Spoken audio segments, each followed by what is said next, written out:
Good morning, everyone. Welcome to the Archdale Expositor. I'm your host, Russ McCullough, coming to you live from Mint Hill, North Carolina, on behalf of the Archdale Church of Christ that meets in a facility located at 2525 Archdale Drive in Charlotte, North Carolina, 28210. And we appreciate your presence here today.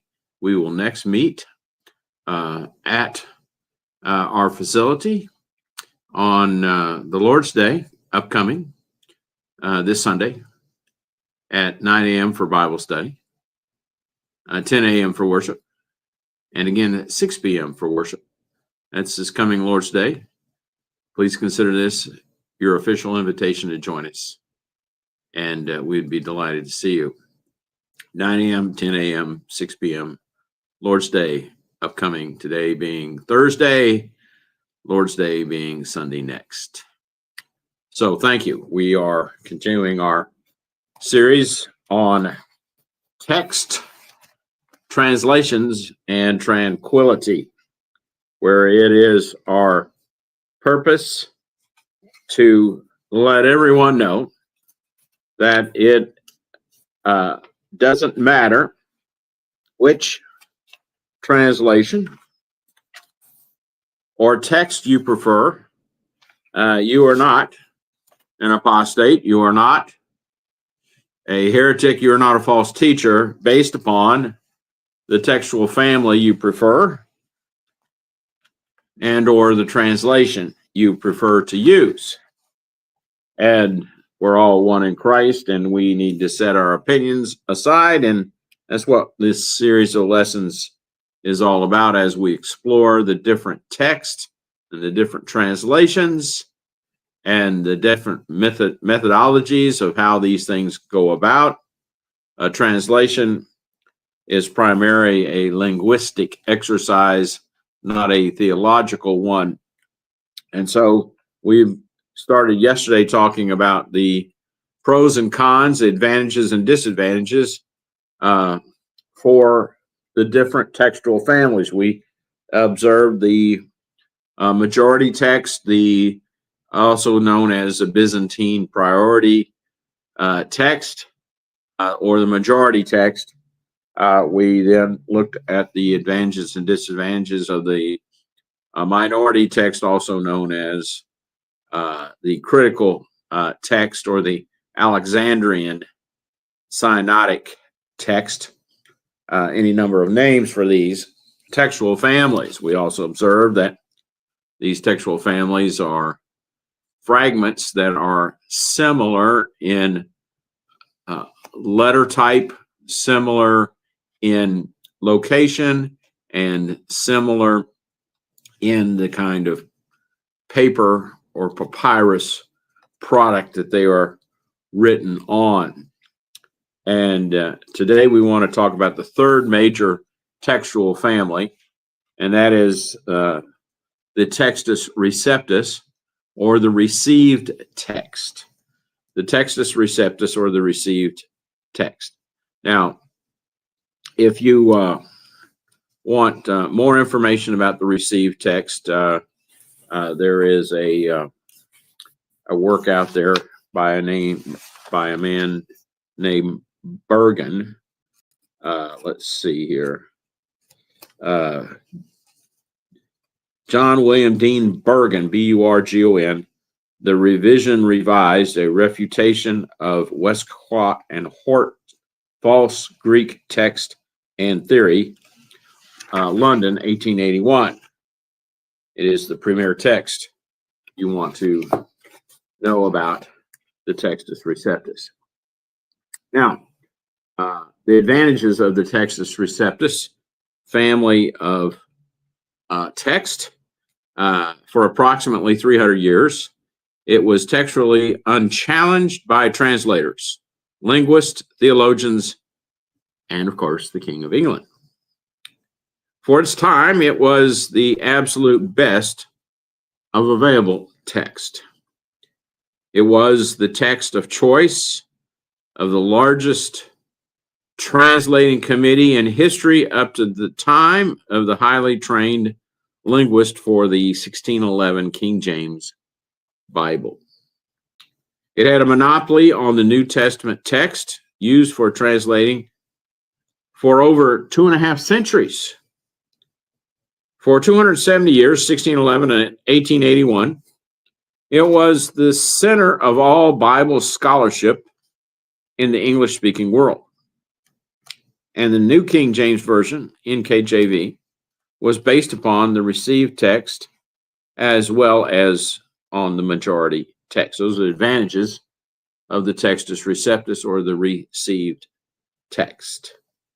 Now, its disadvantages are this.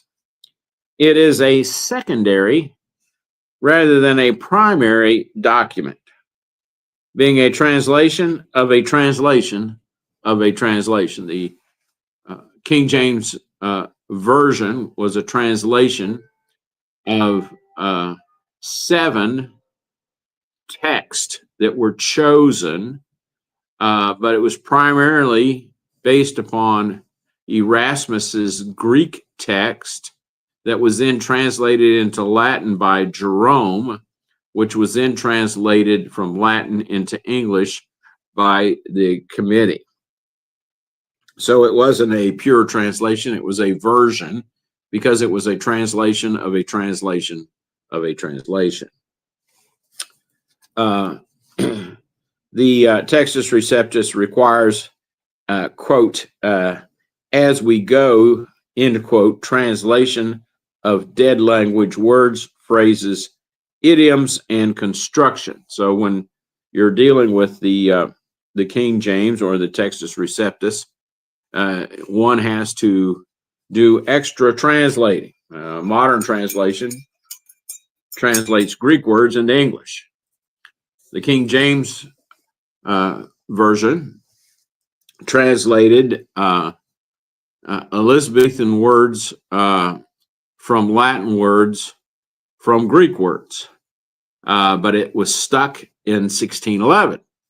Well, if you've ever read 1611 Elizabethan English, it's more like Middle English. It's reminiscent of Chaucer's Canterbury Tales, and it is nearly impossible to read, because even though your King James Bible says 1611, what you have is a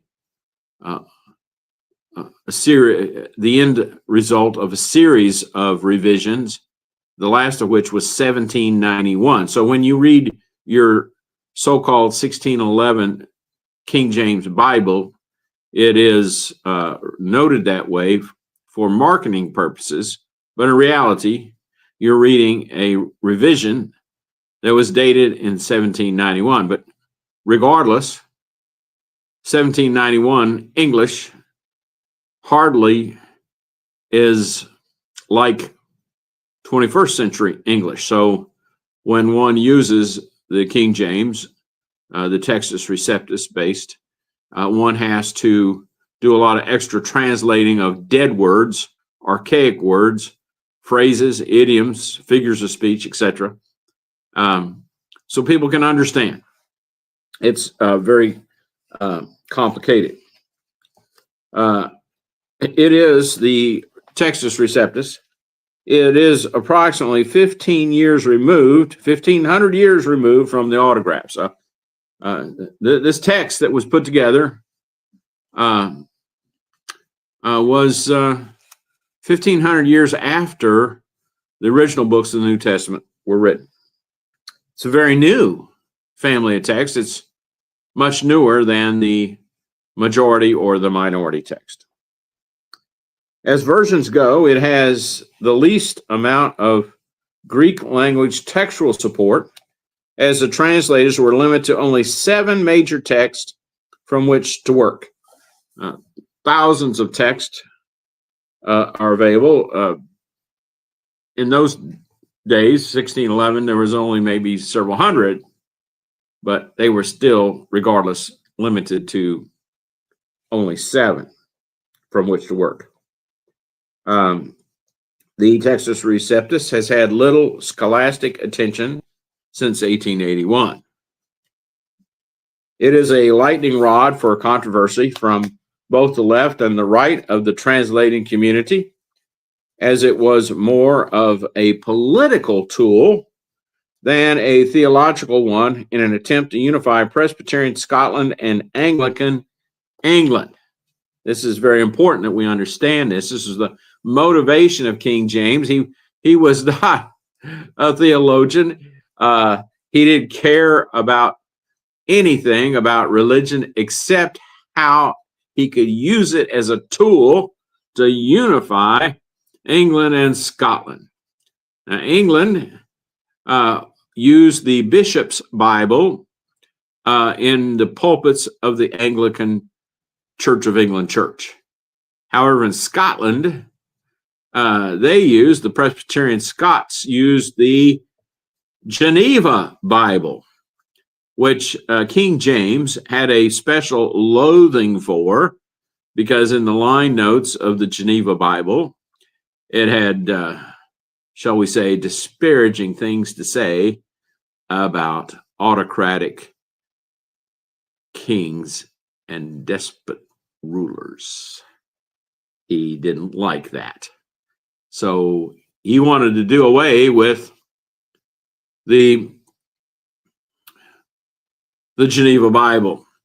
He wanted to do away with the Presbyterians too, but that's another story that didn't finish playing out until the American Revolution.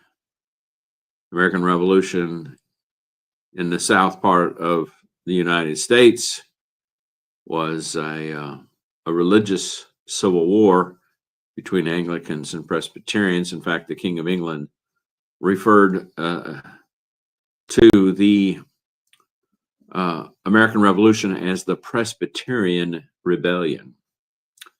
So great was the influence of the Presbyterian Scots to foment revolution as they had in Scotland and as they had in Northern Ireland before. And so instead of just trying to go to Scotland and eliminate the Geneva Bible, he decided to toss both aside and create a new unified translation that everybody would agree to use. That's where we get the King James Bible. It was not the case. Didn't really change anything. The English obviously went to use the King James Version. The Scots continued to use the Geneva Bible. The Geneva Bible was the Bible that came to America on the Mayflower, and was the Bible was in the pulpits of the Presbyterian churches for eons. In fact, it was well into the 19th century in America before the King James Bible outsold the Geneva Bible. Quite an amazing history. You should check up on it sometime. Now, except for the New King James Version, the received text has suffered a drought of usage for major translating purposes for nearly 150 years. Now, why might that be? It is simply that the Textus Receptus is not a translation. It is a version. It is a translation of a translation of a translation. It is based upon only 7 textual families. We have thousands today. So therefore, modern translations, whether majority or minority text, refer to far more textual families than the King James was, because it was limited to only 7. And so there you have it. Those are the advantages and disadvantages of the Textus Receptus, the King James Version. So next time we get together tomorrow morning, Lord willing, we're going to look at the third major textual family, the minority or the Alexandrian type text. So until then, we wish you have a wonderful and God bless day.